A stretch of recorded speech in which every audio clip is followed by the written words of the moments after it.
میرے نبی پاک صلی اللہ تعالی علیہ وسلم پسند نہیں کرتے رشتوں کو توڑا جائے، اور اس قدر زیادہ حضور ناپسند کرتے کہ ایک دن حضور صحابہ کرام علیہم رضوان کی مجلس میں بیٹھے تھے، محفل میں بیٹھے تھے، اور ڈھیر سارے لوگ حضور کی محفل نور میں حاضر تھے۔ نبی پاک صلی اللہ علیہ وسلم نے نہ کبھی کسی کو اپنی محفل سے نہیں اٹھایا، کافر بھی آتے، مشرک بھی، منافق بھی آتے، وہ ایک سوال پوچھتے تو جواب ملتا، 10 سوال پوچھتے تو جواب ملتا، 100 سوال پوچھتے تو جواب ملتا۔ حضور صلی اللہ علیہ وسلم کھلے دل کے ساتھ ان کو باتیں بتاتے، جس قسم کی وہ بات پوچھتے حضور اسی قسم کا انہیں جواب ارشاد فرماتے۔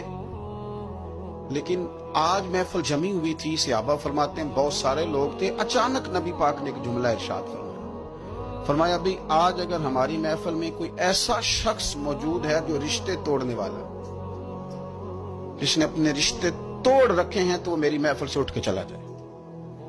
گرا جو ان کی نگاہ سے وہ سنبھل نہیں سکتا۔ اگر کسی نے رشتے توڑے ہوئے جان بوجھ کے بغیر کسی شرعی وجہ اٹھ کے چلا جائے، اس محفل میں نہ بیٹھے، اتنی بڑی بات۔ صحابہ کہتے ہیں کہ اتنا بڑا جملہ بڑا کم سننے میں ملا، اٹھ کے چلے جاؤ اگر کسی شخص نے اپنے رشتے توڑے ہوئے ہیں۔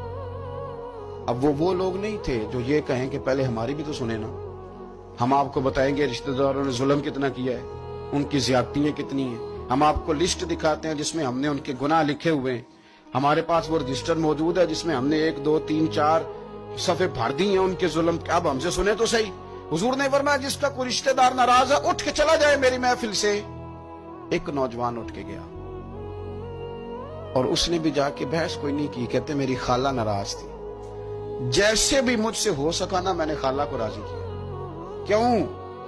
یہ بڑا کمال نقطہ ہے، اس کو سمجھنا، یہ کمال نقطہ ہے۔ آج کو یہ نہیں کہ بچے کے دن رکھ لیے تو اب خالہ کو منانا ضروری ہو گیا، اب یہ نہیں کہ رشتہ داری کرنی ہے تو منانا ضروری ہو گیا، شادی پہ جانا تھا تو ضروری ہو گیا۔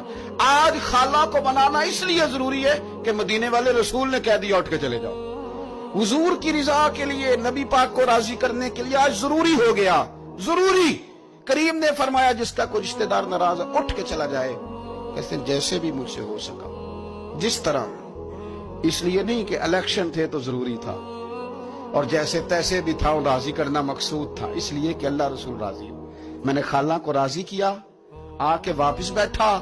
اب رسول پاک علیہ السلام نے قول ارشاد فرمایا، بات ارشاد فرمائی۔ حضور صلی اللہ تعالی علیہ وسلم نے فرمایا سنو بھائی، اس قوم پر رحمت نازل نہیں ہوتی جس میں کوئی رشتے توڑنے والا